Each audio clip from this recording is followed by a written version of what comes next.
All right, so She-Hulk episode 1 is available now on Disney Plus, and this is going to be my non-spoiler slash spoiler review.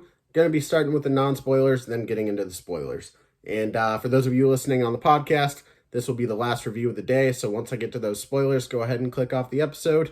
And for those of you watching on YouTube, when I get to the spoilers, if you don't want to hear them, click off the video. So yeah, She-Hulk episode 1. This episode is called A Normal Amount of Rage, and it's basically the origin of She-Hulk slash Jennifer Winters. I almost said Winters. Jennifer Walters. So we kind of get to see how she got her powers and get to know a little bit about her and what she does. She's an attorney, not quite a lawyer, right? I don't know all that. I don't know all the lingo and stuff like that, but she's an attorney at law, and basically one day she ends up getting the powers of the Hulk from her cousin Bruce, which played here by Mark Ruffalo once again. And, you know, Mark Ruffalo as Bruce Banner slash Smart Hulk in this show. I like Mark Ruffalo as the Hulk for the most part. I think I do like him more than, is it Edward Norton? Is that his name? Something like that. I do like him better than Edward Norton, but I don't know, there's something about his line delivery sometimes that I don't necessarily buy, and especially in this first episode, there were times where it felt like he was kind of reading off of cue cards, which he probably was because he was most likely in a studio and everything else was just CGI, which, by the way, the CGI in him looks really good. I'll get to the CGI on She-Hulk in a minute here, but yeah, at times, like even in Endgame, like that one scene where he's saying, how do you know if we do this, it'll turn out differently than before, or it won't turn out the same as it was before? You might know that line. It was towards the beginning of the movie. And something about his delivery in that scene just never felt real to me. I don't know if it's something about, because I've seen Mark Ruffalo and other stuff that I've really liked him in, and I think he can really pull off like dramatic talent. And I mean, in this show, it's a little less drama, it's a little more comedy, but this episode, I mean, it still has elements of drama that they don't, like in Thor Ragnarok, that they don't just undercut with a joke. So I don't know, there's something about his line delivery that just seems a little weird sometimes to me, but you know, it doesn't really bother me that much. And then we have Ginger Gonzaga, hopefully I'm saying that right, as Nikki Ramos, the best friend to Jennifer Walters, which we really don't see a whole lot of in this episode. This episode is mainly just Jennifer and Bruce, which I really do like. I mean, you kind of need that, and this show breaks the fourth wall. If you didn't see that in the trailers, I just told you. This show breaks the fourth wall, and I'll get to that in a minute. Like, in the spoiler discussion, I'll get to why I like that in a minute, but excuse me. What was I about to say? I don't even know. Before I say anything else, look at this cool ass shirt from Real Rejects. Thank you very much, Real Rejects, for this shirt. I mean, I bought it. You guys didn't like just give it to me, but yeah, I really like this shirt. This is like my new favorite shirt. So go over to Zero Edition, I believe it's called, zeroedition.com, and pick yourself up some Real Rejects merch if you're a fan. And if you're not, if you haven't heard of Real Rejects, I can't talk right now. Had them on the podcast back in 2020. Love those dudes. Go check out their channel. They are awesome. They have a reaction to the first episode of She-Hulk out as well. So yeah, in this episode, we mainly just see Tatiana Maslany as Jennifer Walters and Mark Ruffalo as Bruce Banner. Her kind of learning about her powers, her newfound powers that she got from her cousin. You know, her trying to adapt to having those powers, and then also kind of adapting really quickly to having them. I won't even lie, this show like has a montage of her just doing everything better than Bruce, and I'm just like, the fact that it's so easy for her and like so effortless felt a little cheap, and it felt like they were just trying to keep things moving because it's a funny sitcom show, like we gotta set things up. But from here on out, this show is basically going to be a sitcom. And I don't mind that. But at the same time, you got to make the training seem like, you got to make it seem like it's at least a little bit of a struggle to her. And maybe we'll see her, I mean, I have a feeling we'll see her struggle more throughout the coming episodes. with her powers, her identity, and whatnot. I mean, from the trailers alone, it seems like her powers and her She-Hulk form gives her a lot of confidence, but I think that's kind of going to be a double-edged sword in this show.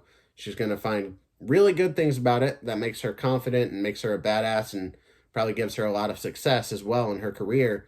But at the same time, there's going to be drawbacks. There's going to be things that she hates about being She-Hulk. So, I mean, I'm excited for it. Hopefully they don't just make it, oh, I'm so great at this. This is the best. I'm She-Hulk and I'm in my best form and everything's great 100% of the time. I don't think that's what it's going to be, but if it is, I'll be kind of disappointed. But as of this first episode, let me talk about the CGI on She-Hulk. Is it bad? No. I don't think it looks bad at all. My TV, granted, isn't like the biggest TV ever. I think it's like a 32-inch. It's big enough for the room I have, but maybe because I didn't see it super up close, there are certain flaws that I missed. There are a couple scenes where she seems a little stiff with the animation. Scenes where she's like turning around to look at Bruce, especially in that scene. And we saw like a little clip from it, so I can kind of say it. There's a scene where he's talking about, oh, we're Hulks, so we can get drunk, but we won't have the bad effects of it, of like being sick. So, yeah, there's a scene where she's like turning around as he's like shaking up a drink, and her movements just felt a little stiff there. And then there's just like, I don't know, there's just, the skin is a little too smooth and like doesn't have enough detail and like maybe a little roughness to it. And that can partially be because, she's a female. She doesn't like have the hairs and all that and like as many, I don't know. I mean, the Hulk has so much detail to him. You can see like each pore, each hair, like each muscle. And with She-Hulk, it's a little less detailed and a lot more smooth. And I don't necessarily hate it. I think the thing I don't like the most about it is like, I don't know. The thing I don't like most about it is just like, you can't really see the muscle or anything like that. You can't really tell like that that she's strong, really. I mean, I guess, if that makes sense, kind of. I don't know, not really. I think the face looks good for the most part. In most scenes, I think the face looks as real as they can get it to be. But there's just something about like her movements and stuff like that and just the way her body works that doesn't seem completely real. I mean, it's a CGI character, and also Marvel doesn't give realistic, a realistic amount of time to their editors and their visual effects artists to actually get this done completely. The thing about Bruce Banner / Smart Hulk is that you already had those effects at the ready because they had those in Endgame. So, there's some slight imperfections, but nothing that really takes me out of the show. The thing I was worried about most is like the uncanny valley, where it's like you just can't stop staring at it and being like, there's something wrong with it, but I can't quite tell. And there's a little bit of that for sure, but overall it didn't ruin the experience for me. I watched the episode twice now, and it really never took me out of it. So we'll see how it is going forward, if it kind of deteriorates going forward in each episode, just because of, time limits on the VFX artists. But we shall see. Do I have anything else I really have to say in terms of non-spoilers? I do think this should have been a 2-episode premiere. I don't know if I said this or not, but this episode's about 30 to 35 minutes, including credits. Yes, there is an after credit scene, so stay tuned for that. I think I might have already said that, but yeah, I do think this should have been a 2-episode premiere just to get this origin in, and then one more episode to like kind of set things up and see where everything's going. Especially with 9 episodes. Like, we've had 2-episode premieres for other Marvel shows. I can't remember exactly which one, but we've had 2-episode premieres for Marvel shows that are only like 6 episodes. So to have something with 9 episodes and only do a 1-episode premiere, I mean, I just felt like I wanted more. I wasn't necessarily like craving more. I was just like, I have to have the next episode. I absolutely love this so much. It's my new favorite Marvel show, because it's really not. Out of all the first episodes of these MCU shows, this, what I wouldn't say is the weakest one, but it's definitely not the strongest one. Could I tell you what the strongest one is? Not necessarily. I'd have to go back and rewatch all of them, but just knowing, I've seen all the other MCU shows, so just knowing, prior having all these other first episodes be pretty great for the most part. This one isn't my favorite, but I still like it. You get some cool moments with Bruce and Jennifer, so I mean, it's always good to see an Avenger for sure. And then I think I already kind of said this, but this episode is mostly an origin about how Jen got her powers and sets up what may come next. So, fun watching Bruce and Jen interact. I already said there's an after credits scene. Already talked about the CGI. I like Tatiana Maslany as Jennifer Walters so far. I think that's all I have in terms of non-spoilers. So let's get into that spoiler discussion. And it's less of like a spoiler review and more of like just talking about the things that happen in this episode and kind of breaking it down a little bit. But yeah, if you don't want any spoilers for the first episode of She-Hulk, I suggest you click off the video now. Or if you listen to the podcast, click off the episode now. Thank you all so much for watching / listening. I will see you guys in the next one. For those of you who are here for the spoilers and have watched the episode or just don't care, welcome. Let's talk about it. So the first thing I have in my notes here, breaking the fourth wall. And the interesting thing about her breaking the fourth wall is that she doesn't do it until she is She-Hulk. Granted, I guess we see a little bit of her as just Jennifer Walters without, having the blood in her to transform into the Hulk. I think as soon as she got those powers, that's when this fourth wall breaking thing was kind of unlocked. Because we see her do it in the very beginning of the episode when we already know that all this stuff happened. And then we, go back in time a few months with her and Bruce. So at that point, when we see her in the very beginning of the episode, she already has those powers. And she starts off by breaking the fourth wall pretty much. And then the first time she really does it is when, and we saw the shot in the trailers where Bruce says, if you want to go back to your life being a lawyer, that's fine. I respect that. And then she's like, oh, thanks. And then she's like, and I'm doing the whole hand thing. She had like her hand up. She's like, he doesn't mean that. And then she almost looks confused. Like, who am I talking to? And then Bruce is just kind of like, but my favorite part of this episode for sure is the part where she is in that laboratory in that little box and they're talking about like unlocking her emotions or whatever, and she tells them to put on a Pixar movie and she's talking about Bing Bong and all that. And the funniest part of this episode, she's talking about that and she's like, the part where Bing Bong, like I forget exactly what she says, but Hulk is like, oh, stop Bing Bong, oh my god. And I'm like, that is the funniest thing in this episode.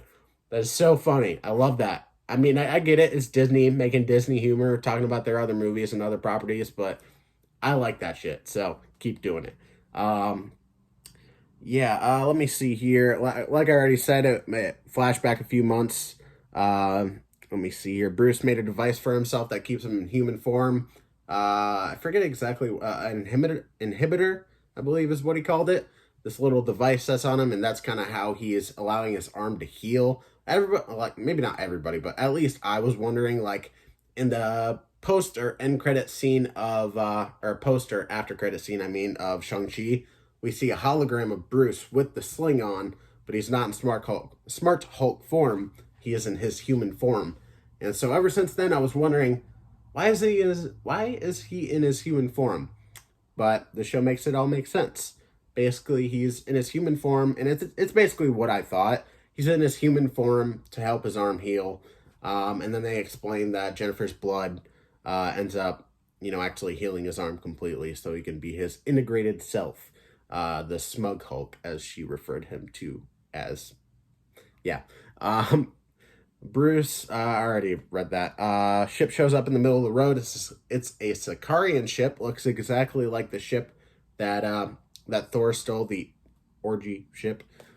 From Thor Ragnarok, where they escape from Sakaar, and it could be setting up two possible things, maybe both. One, maybe Hulk has a son. I saw this on a thumbnail for New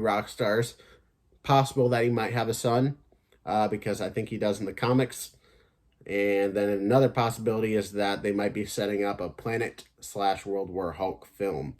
So that would be a really interesting thing for them to do, and I would definitely be into that. The whole thing with that, though, is that the Hulk is owned by Universal, I believe. So it's a little difficult to actually make movies about him right now. They can feature him in whatever they want, but making solo films, they're not quite allowed to do as far as I know. Maybe that's different now, but last I heard, they don't have full rights to that character in order to like make a movie or show about him. Yeah. Jennifer cut her arm, got Bruce's blood in her, and that's essentially what gave her powers. In the comics, it was like a gunshot, and then she got a blood transfusion from Bruce, which ended up giving her powers.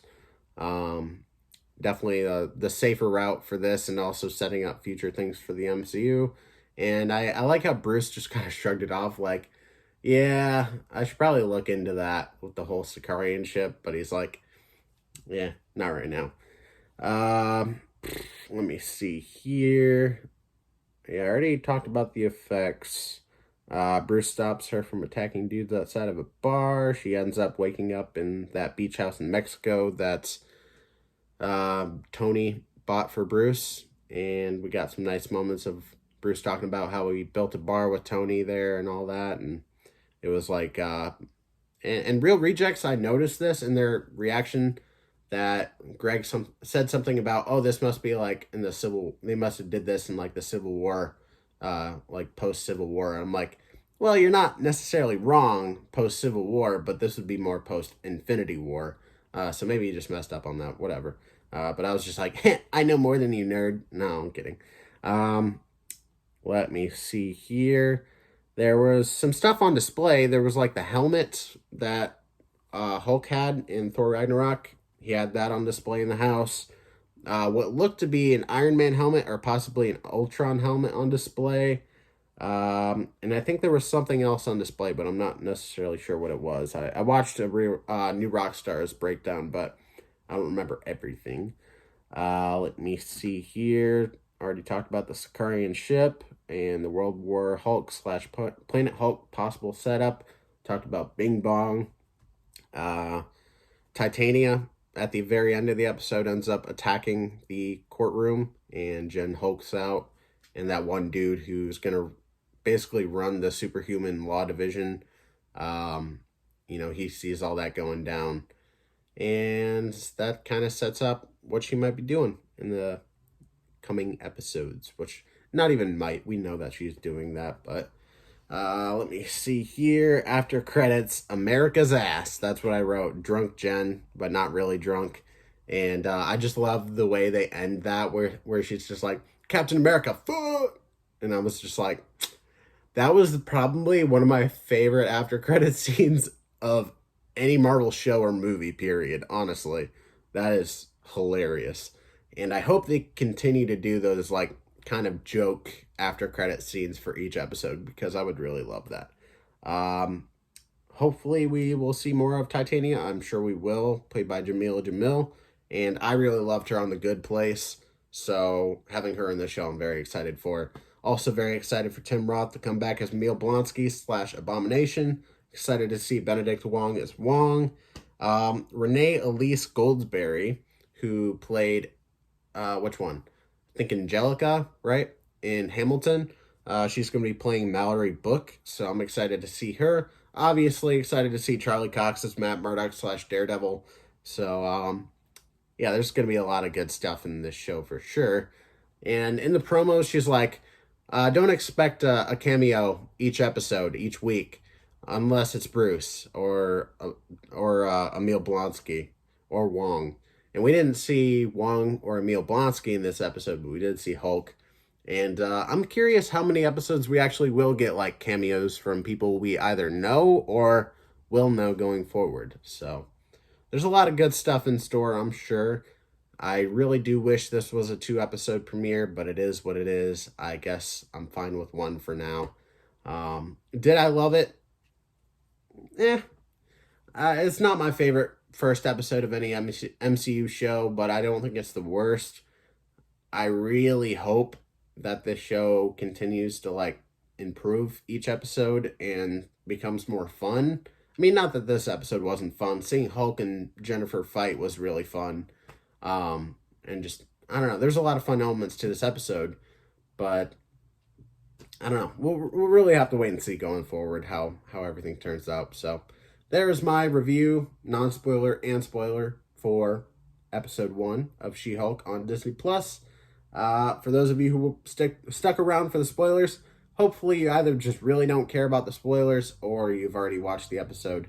Thank you all so much for watching. I will see you in the next one, where I might be reviewing Day Shift with Jamie Foxx, Snoop Dogg, and Dave Franco. Maybe.